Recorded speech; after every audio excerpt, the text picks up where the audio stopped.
हरने वाली, निरोगी काया देने वाली देवी शक्ति की उपासना करने से आपके कौन से रोग दूर होंगे, आइए जान लेते हैं पंडित जी से। पंडित जी, क्योंकि आरोग्य सबसे बड़ी ब्लेसिंग किसी के भी जीवन में होती है, तो देवी की कैसे उपासना करें इसको लेकर? देखो, जिन लोगों को कफ, वित्त और गले का रोग है उनको माँ कात्यायनी की उपासना करनी चाहिए। ये माता कात्यायनी ब्रह्मा, विष्णु, महेश के तीनों देवताओं के तेज से उत्पन्न हुई थी। एक स्थ तद्भू नारी व्याप्त लोकम त्रयम तुषा, धरती से लेकर आकाश तक व्याप्त थी। देवताओं के प्रार्थना पर उन्होंने छोटा रूप धारण किया और कात्यायन ऋषि के आश्रम में वो तेज जाकर प्रकट हुआ, इसलिए उनका नाम कात्यायनी पड़ा। उन्हीं को आप दुर्गा भी कह सकते हैं।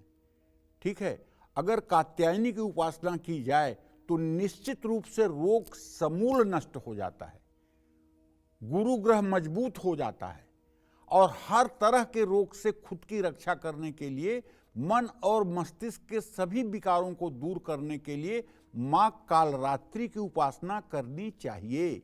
जयंती मंगला काली भद्रकाली कपालिनी दुर्गा क्षमा शिवाधात्री स्वाहा स्वधा नमोस्तुते।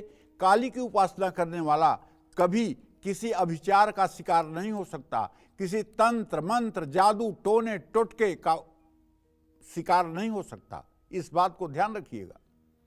शनि के अशुभ प्रभाव से बचने के लिए माँ कालरात्रि की उपासना करिए।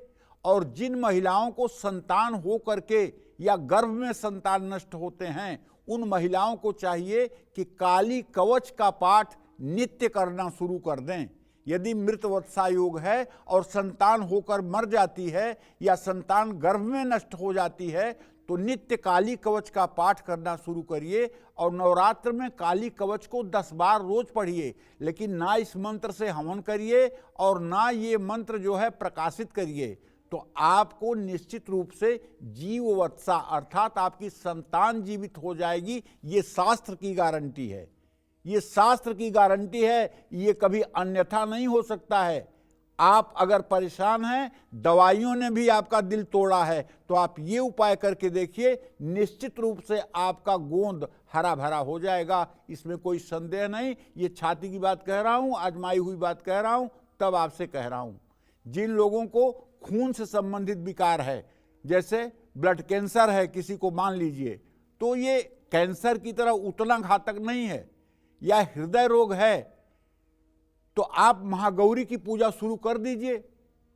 महागौरी की उपासना अगर आपने करना शुरू कर दिया, ओम ऐं गौरी नमः कहना शुरू कर दिया, तो निश्चित रूप से एक तो आप प्राणायाम करना धीरे धीरे शुरू करिए, अनुलोम विलोम, और दूसरे महागौरी की उपासना शुरू करिए।